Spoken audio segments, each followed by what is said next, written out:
Rasoul mu teewal ñu foofu noonu ci école bi nu mu tuddati encore dama koy fàtte mu fex ba jàpp. Terme Sud exactement. Wakam bu Wakam ngeen gis entretien bi nga xamante ne am na ko ak inspecteur bi donc lu ñu def rek Pape Cheikh ma bàyyi la nga continuer ak coach yi. waaw coach yi nag dama bëgg bii pa ñu dugg ci match bi daal di koy diagnostiquer xool prestation joueurs yi léegi nañu commencé ci Pape Thiaw. Pape Thiaw am na ñoo xamante ne jàpp nañu défaite bi défaitam la yow noo gisee lool. Oui, parce que c'est lui qui choisit. D'abord, la liste moom moo ko établir le premier responsable c'est lui mais il faut voir aussi ses intentions de départ xam nga coupe du monde yi boo fay dem da nga yóbbaale armes yu bari c'est des compétitions yoo xam ni il faut nga yóbbaale ay clés tey jii équipe de France. benn affaire bu ndaw lañ def ñu sonal ñu deuxième période bi c'est la permutation qu'il y a eu entre Dembélé ak Olysée donc Pape Thiaw c'est lui qui choisit ses joueurs la liste c'est lui qui met son 11 de départ donc le premier responsable c'est lui. te tamit deful changement yi à temps. xam nga affaire u changement yi da ci am loo xam ne tey jii. mënoo ci werante ak entraîneur si je vous dis que France Sénégal 2002 il y a pas eu de changement le 11 de départ ñu terminé match bi.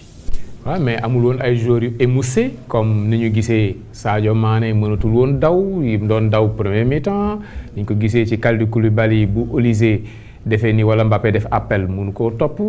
ni ñu ko gisee ci Lamine Camara boo xamante ni. ok ci suuf la gënoon nekk que ci kaw da doon daanu rek di xalam. xam nga bu ma nee changement yi c'est du ressort de l'entraîneur moom mooy xool kañ la ko war a def moo tax responsabilité bi nga wax loolu dafay feeñaat tey jii su ndem si yàlla si Bruno Metsu joué 90 minutes amul changement ba pare mu gagné match bi tu te poses la question est-ce que su defoon changement du gën a baax. mais moom dans son entendement que su defoon changement mën na perturber son organisation tactique mais football bi dafa toll foo xam ne aussi aujourd'hui tu peux changer l'équipe à 50% presque. Par rapport au nombre de changements. Et que léegi rythme bi dafa gën a élevé par rapport à la coupe du monde de 2002 boo xoolee pratiquement les entraîneurs ay changements yi ñuy def par ay 2 jours la ñu dugandoo par ay 3 jours la ñu dugandoo pour insuffler benn 109 dans l'équipe donc tey jii je pense que boo xoolee certains disent que dafa yéex a def ay changements mais même su defoon ay changements moi je pense que aussi changement yi sur le plan tactique aussi amoon na ay difficultés yu ñu doon éprouver c'est là aussi qu'il fallait corriger on peut mettre des changements très tôt mais sur le plan tactique je pense que avec le replacement de Olysée dans mon entendement il y avait beaucoup plus d'espace entre les défenseurs et entre les lignes ce qui fait que verticalité bi da doon yomb ci français. réponse am lan la waroon doon bi Deschamps jëlee Olysée def ko numéro 10 lan moo waroon doon réaction wu Pape Thiaw. man de dama koy dénk un chien de garde parce que Olysée pratiquement même boo xoolee Bayern de Munich il marque des buts mais il est plus un bon dernier passeur c'est-à-dire que mën na dugal de mais am dugali moo gën a yomb ci moom boo xoolee pratiquement Bayern de Munich am na ci ay buts yu bari yu dugal c'est lui le dernier passeur donc ce qui veut dire que à un moment donné suñu mënta dagg source bi fi muy jógee di ñëw ci moom pour mu joxe ñu dugal moom bu jotee bu mu am jàmm. mais en première période on a vu que une équipe sénégalaise boo xamante ne dafa indi benn jeu boo xamante ne niveau très très haut nga bloqué équipe France bi ba gisul dara nga ñëw ba nga joué 45 minutes yoo xamante ne pour man dama jàpp ne c'était tout planifié par Deschamps. dafa seetaan Pape Thiaw ba mu joué 45 minutes yoo xamante ne nii gis nañ équipe Sénégal bi Deschamps dafa accepter souffrir ci 45 minutes yooyu est-ce que tey mën nañ jàpp ne niveau de jeu wu Sénégal bi moo xawoon a faible tuuti. je ne pense pas parce que boo xoolee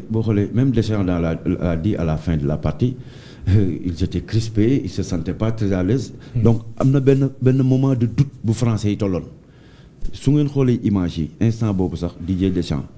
ak Guy Stéphane ils étaient stressés et pourtant dans le jeu les Français exerçaient une zone presse boo xam ni malgré tout ça les Sénégalais parvenaient à faire circuler le ballon mais je pense que c'est sur le plan physique qu'on s'est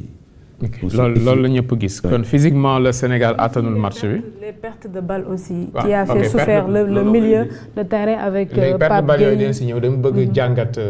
prestation équipe bi ñu ngi ci Pape Thiaw je crois que li ñu ci wax mën nañ ko doyloo mais dañuy ñëw ci attaque bi coach Dabo mais Ismaïla Sarr éternelle promesse lay doon wala kañ lay ñor mën a boot Sénégal def décision nekk koo xamante ni ok marché bi. dañ naan Ismaïla Sarr moom moo def du Messi lan la parce que ñi mu jamonoonteel ñëpp muy ñoom Rafinha ñoo nekkandoo woon ren ak yooyu ñooñu naaw nañ quoi mais Ismaïla Sarr tout le temps espoir rek lay doon quoi.